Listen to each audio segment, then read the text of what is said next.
Gotta say, I didn't actually see that potential outcome of a tie. I mean, you gotta think about it like this. Gohan, he won, in a way, but he lost because he knocked out regardless. So, it was a tie between Universe 7 and 9.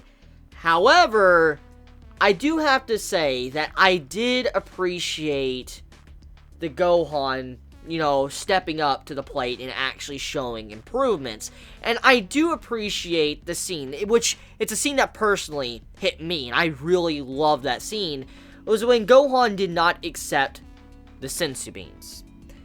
That was by far probably one of my favorite moments of the episode, especially when it just came to Gohan, because it showed us that Gohan is actively trying to better himself as a fighter, and he's like, I'm not taking the senzu beans. I can't take these senzu beans. I will not take them, because if I was to take them, it's not like I'm really trying to learn from my experience in this fight. I mean, it would have been easier on Gohan if he would have taken those beans. He would have been able to probably kick this man's ass like it was nothing, because clearly from what we saw in this fight, Gohan beat the shit out of this man. Like, if Gohan could have saw this man and he had his eyesight back, he would have wore this man out. This man would have been just GG'd in the first probably 3 minutes of the episode. However, thanks to Gohan being blind, that's what really made the conflict of the episode, because he couldn't see him, he couldn't sense him, and that's what made it hard on him to, defeat this opponent. However, though, Gohan did not accept the senzu beans. And you can throw in there it might be because of pride, but also it's because Gohan, he needs this. He needed to do this before he can learn. It's like training for him. It's a perfect opponent to fight for training, because he doesn't have his eyesight, he can't sense their ki. It's perfect for him for training. He can actually, try to learn how to understand where his opponent's at without even knowing where they're at because of their ki. So you would have to use his other senses, like his hearing, which is what he was doing in this episode. And that's something I really loved about this, seeing Gohan fight this dude with just his, ears, but also how he used his techniques that were available to him to actually defeat the opponent. When he went Super Saiyan and he started using his, Super Saiyan aura to be able to find his opponent like a freaking radar, like it was just, bouncing off this dude back to him, which makes a lot of sense when you think about it, because a Super Saiyan's aura, its ki, is insane, and being able to use your ki to just spread it out if it hit the target that's around you, obviously, even if you can't sense the person, you're going to be able to feel it with your ki, like there's something there moving around. So Gohan used his brain to be able to defeat his opponent, and which really makes sense when you think about what type of fighter Gohan is, but also what he's been doing throughout his entire life. We know Gohan's intelligent. I mean, this man studies all the time, and this isn't the first time we've seen that Gohan's had to use his brain to fight an opponent. This is not at all. He's used it in Cell's fight and Super Boo's fight. This is not the first time. However, though, seeing Gohan use his Super Saiyan ki to be able to discover where this man was, that really took me by surprise. I'm like, that's a very smart idea. It's something that makes common sense. However, it's just not something you would normally see in Dragon Ball. And seeing Gohan do something like that, I'm like, damn, like that's really nice. I'm liking this man stepping up and, using certain abilities to be able to kind of outdo his opponent. Like I already said, Gohan, his strength is obviously way above the opponent he was fighting in this episode. The only reason why he had so much trouble was because this opponent was using poison. A bunch of poison, which restricted Gohan a lot in a lot of areas. I mean, for one, Gohan was probably in constant pain in this episode when he was using Super Saiyan, which that is something I also want to mention that makes a lot of sense. And I'm just surprised that Toei Animation, but also the writers, Akira Toriyama and all of them, that, went with this in this episode about Super Saiyan and how it sped up the poison spreading throughout Gohan's body, because it's not something I expected to be mentioned once again. I don't know how many remember this, but in the Cell Saga, or going before Cell Saga, the Android Saga, we remember that Goku was inflicted with the heart virus. He was going to die. And you remember how he was out of commission for a good long while once, Android 17, 18 popped up and all that? He didn't even really get to see them at all. And remember when he was fighting Android 19? You remember when he was fighting him and he went Super Saiyan and all that? And it seemed like overall his heart condition sped up in process because he was using Super Saiyan and he was using all this immense ki and aura and all that.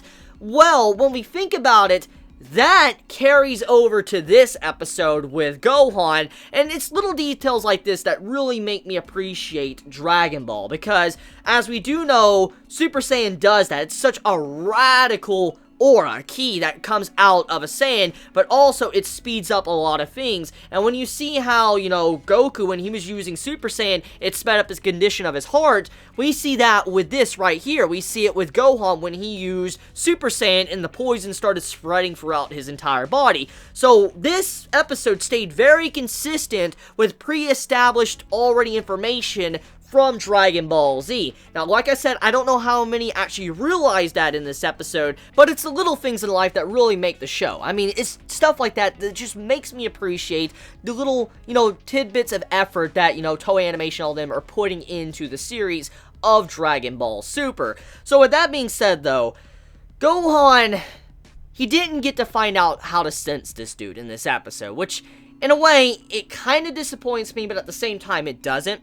Because, as I already said, walking into this match, I expected Gohan to take a big L. Like, this man was gonna get fucking wrecked. I assume so, because he needed to get his ass beat before he could learn, and actually realize how he needs to make up for his failures as a fighter, and so he needed to lose. I already expected he wasn't gonna come out with, you know, a supreme victory. That's just not something that's going to happen. So, I already have my expectations of that. However, I am surprised at what Gohan did, and how he managed to use his brain, his noggin, to be able to outsmart his opponent and overcome him. Even though he lost, in the end, it was just a tie, it's still better than a straight up fucking loss where he got crushed into the ground. But I'm glad he wasn't given a win, because it would have felt too early for Gohan to be given a win. Because, yes, if he was able to sense their ki, I could understand that. However, if he was just given a win right outright, I was like, oh, I wouldn't sit right with me. It really wouldn't, because I feel like Gohan would need a little bit more time to kind of fit into being a fighter like he once was in Dragon Ball Z. So, I'm proud of what Toei did in this episode. Some might just throw it out there and say it was just Gohan fan service, which, in a way, I think it was. I really do, but in other ways, this needed to happen. And so, I'm glad that Gohan realized some of the things about himself, and he was sorry. When he said he was sorry to how he didn't want to use a senzu bean, I'm like, you know what, if Gohan, you continue down this path, you seem like you might make up for everything that's happened, how the fans feel about you, but the main question is, will Gohan stay in the spotlight, and will he stay going straight up and becoming a better fighter, or will he fall back down to what he is, or has been throughout Dragon Ball Super? We still have to see. We'll have to see once this arc is done. Anyways, enough of that. Let us talk about the truly big point of this episode besides Gohan. And that was the multiverse's power levels. Now, Dragon Ball, it's not something new when it comes to Dragon Ball power levels and stuff. It's not at all. However, the multiverse is scaled on a certain average mortal level. And what this means is that each universe, each individual universe, has their own average power level. So even if Goku, let's just say Goku is like a 10 out of 10, okay, power level, the average power level, mortal level of the universe is factored in. Okay, so let me make this a little bit simple. So let's just say Goku, since he's like a 10 out of 10, he's a big-ass fucking fish in a lake, okay, or a pond. He's this big Bertha. You're like, damn, that's a big-ass fish, okay? And then you have about probably, let's just say 500 to 600 small little fishes like that, okay? Little tiny little minnows, okay? Just swimming around throughout the entire pond or lake. And you have, like I said, big-ass Bertha Goku, okay? This man is fucking massive. You have to factor in, when you're looking at this pond or you're doing estimates in the pond, what is the average size of the fish in this pond/lake? And if the majority of them, like about 99% of them, are this small, while Goku's just fucking massive, obviously his role overall is not going to change that much. It's not going to change the average size of the fish in the pond. It might move it up a little bit, but overall, if about 99% is small little minnows, that's not going to change the overall grand scheme of things of the average mortal level in a certain universe. So, when you look at it like this, you're like, oh, this makes a lot of sense. Just because, you know, Goku's universe is one of the weakest, it's like the second from the bottom, it doesn't mean Goku and Vegeta are that weak. It does not mean that. What it means is that it's an average mortal level. And we gotta factor in everything we know about our current universe of Dragon Ball Super. Our universe does have strong fighters. Goku, Vegeta, Gohan, Piccolo, Krillin, all of them. Yeah, some of the humans are not as strong probably as people from these other universes, but overall, they're pretty fucking strong compared to a lot of people throughout their universe. They're pretty high tier, and they're high tier for their species as well. And you gotta factor in that even though there's a lot of our characters here, a big cast, that is nowhere in the massive big pool of galaxies in their universe. That's not. It's nowhere in comparison at all. And so when you factor in how many people are on a certain planet, but then you factor in all of these planets on the universe, and you realize, like, holy shit, if every mortal is being factored into this number, obviously, even if Goku's a 10 out of 10, or this entire group is a 10 out of 10, it's not going to change everything, because it's factoring in every single person. So right there, it puts into perspective of why Goku's universe is so low. And let's make an even bigger example on this. Let's think about what Dragon Ball Z was about, and even some earlier portions of Dragon Ball Super. Dragon Ball Z was focused around taking out massive-ass threats that, really came to try to destroy Earth or destroy the galaxies or the universe. That was the main point of Dragon Ball Z. And remember all of the enemies that Goku had to fight, Vegeta, Gohan, all of them had to fight throughout Dragon Ball Z. The big three bad villains of, Dragon Ball Z was, Frieza, Cell, Boo. Those were the three big, baddies of Dragon Ball Z. And when you factor in these power levels, okay, they're insane. They're fucking ridiculous. They each were at a different plateau, obviously, of strength, but these three are insane. And every time there was these big villains or big people throughout the universe, majority of the time, they were evil. They were very, very evil. And remember what Goku and everybody else was doing. They were defeating these evils, or majority of the time, it ended up in the resulting of them all dead as fuck. Frieza's dead, Cell's dead, Boo is dead. Well, Oob has kind of been reborn, but overall, though, they're pretty much fucking dead. And so when you think about it, all of the big threats of the universe that have massive-ass power levels have been extinguished. They're no longer there. So their average level is not also being factored into the mortal level of their universe. And so thanks to Goku's crew wiping out these strong-leveled, people, it's actually lowered the average mortal level power level on their universe. So it's kind of fucked up when you think about it. Like, holy shit, Frieza being gone, Boo, and Cell, that probably had some of a big effect on the universe. And then wiping out Frieza that became Golden Frieza, that had a big ass effect too on the average mortal level. So, holy crap. Holy crap. So, yeah. When you think about it, it's kind of understandable now why Goku's world, or his overall universe, is low tier, because they have wiped out so many big threats. Boo is a massive threat of the universe. That man is insane. So when you think about it like that, him being wiped out alone probably lowered that score. Frieza was known to be the strongest, the emperor of the known universe. And so him being wiped out as well, and even Beerus himself knowing about Frieza, it puts also into perspective how much effect Frieza had. With him being gone, that hurt a lot of things. Cell, too, very strong opponent. That man was a menace to the universe and galaxies and all that, but he was strong, too. Him being wiped out probably lowered it as well. But then, we also need to factor in other things that have happened in our universe. The Saiyan homeworld being wiped out. The Saiyan homeworld could have easily have had some strong Saiyans, some strong-ass fighters that could have been absolutely insane. Probably, maybe not as strong as Goku and Vegeta, but been pretty fucking strong, which overall could have raised the mortal average level of their universe. But thanks to the Saiyans being gone, they're lower. And you gotta remember, Champa's universe is higher than our universe, because most likely he has Saiyans. The Frieza's race, he has, what we saw from Hit. Just, there's a lot of strong-ass fighters in Universe 6. So, it makes sense why Champa's entire universe is higher than Beerus. However, I feel like a lot of the things that's happened in Universe 7, it's thanks to Goku's crew, but also some of the things that they no longer have. And so, yeah, but I feel like many might misunderstand the overall mortal average level of this episode and not realize it doesn't mean it's factoring in Goku's level or Vegeta's level, Boo, or freaking Gohan's. It's not factoring in their level. I mean, it is, but even though their power level's insane, they're like abnormal. They're abnormal levels compared to the average of their universe. Like, their average level could be 5, okay? 5.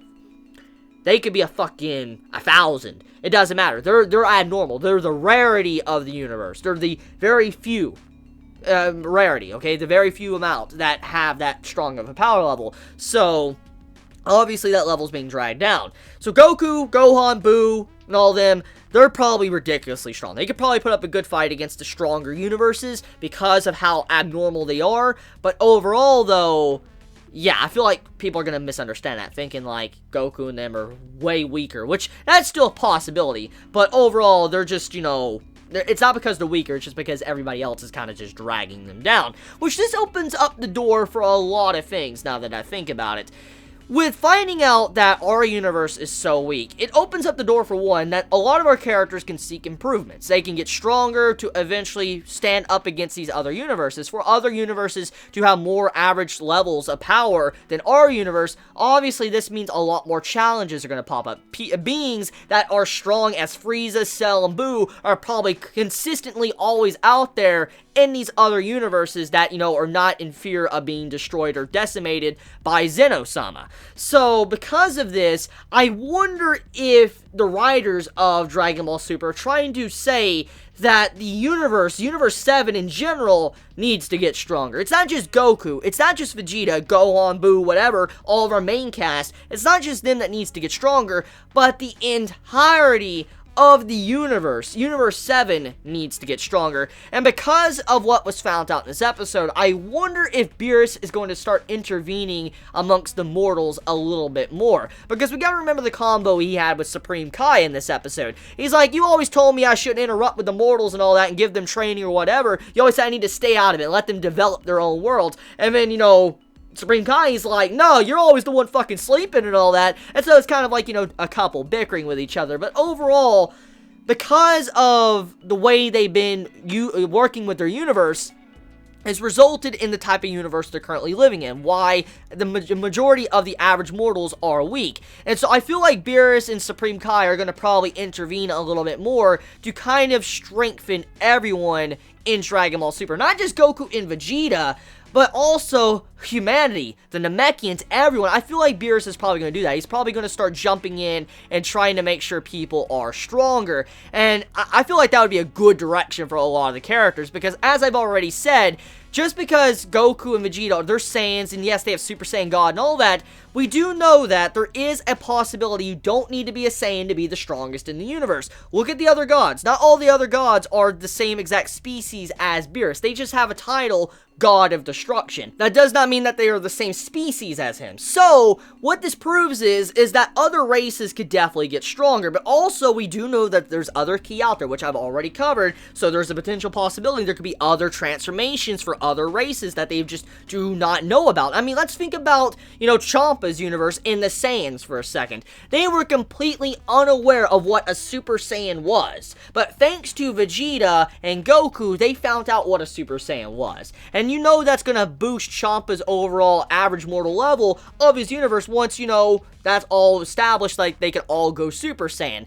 So when you think about it like this, that could possibly happen to our universe as well. Maybe there's a potential, you know, boost to, you know, the Earthlings or the Namekians that we're unaware of that they need to achieve, and that's going to be introduced very soon. And, you know, Beerus is probably going to be thinking about a way to strengthen everyone because that needs to be done. That'd be really cool. I would really love to see that direction of Dragon Ball Super if that's where it's going, because of finding out the average level of everyone throughout all of the universes. So, with that being said, there's one last thing I do need to talk about, and that would be shifting the blame off of Goku. Toei, I don't know if that's your answer to the criticism that Goku has been getting. However, that still does not make up for what he has already done. It doesn't. It doesn't. I know what you're trying to do there. I don't know if it's because of the feedback the fans have been saying about Goku and what he has done. He's just straight up a villain. However, Goku's still at fault. Because let's just look at all the pre-established, things that we already know about Dragon Ball Super. Number one, Goku is the reason why the multiverse tournament is happening in the first place. Yes, we found out through some details that regardless of the tournament, Zeno was thinking of destroying multiple universes because there is too many universes. But I'm just going to say right now, I call bullshit. I'll talk about that in a moment, but I call bullshit on that. I'll explain in a sec. However, Goku is still the reason why this arc is happening in the first place. So regardless if the blame is trying to be shifted off of Goku, the whole reason why this is happening in the first place, why the universes are in jeopardy at this moment, because let's just throw this into perspective. Yes, Zeno wants to destroy the universe, okay? Let's say he does. However, what's to say he wasn't going to do this for another million years from now?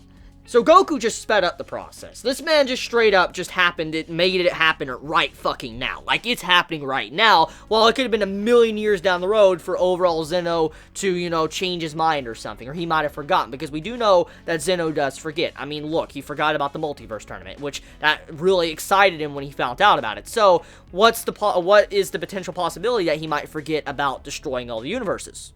It's out there.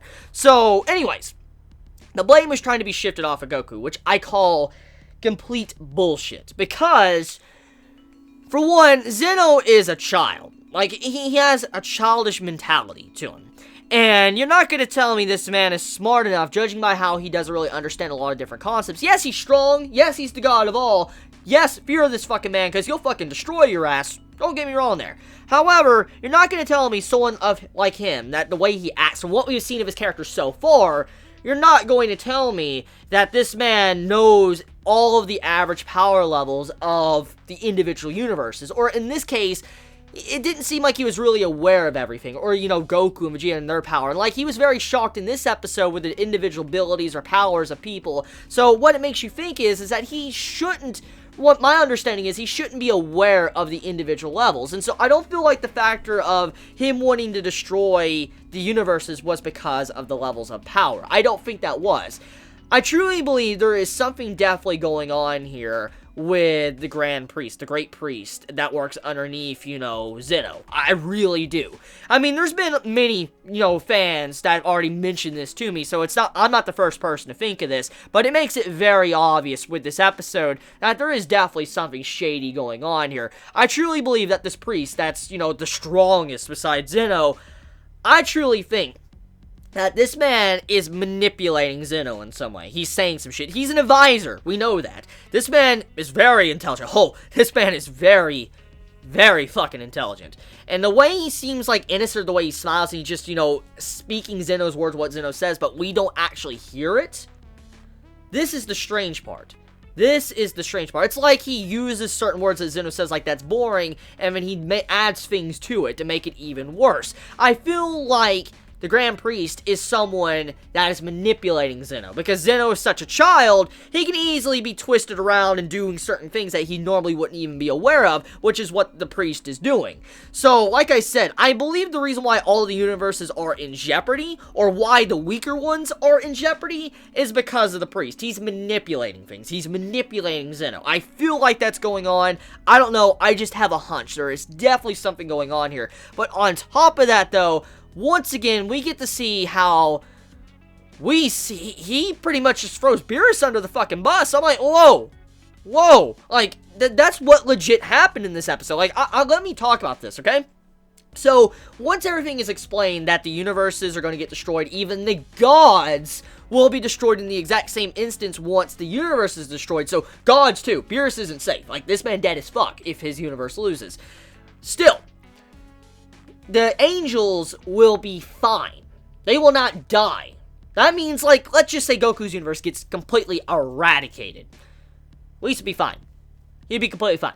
He can go on, do whatever. He'll deactivate, obviously. We don't really know what that term completely means yet. I mean, that still needs to be explained. But overall, he'll be deactivated, and he waits until a new god of destruction is appointed, and then he'll reactivate again. And you gotta factor this in.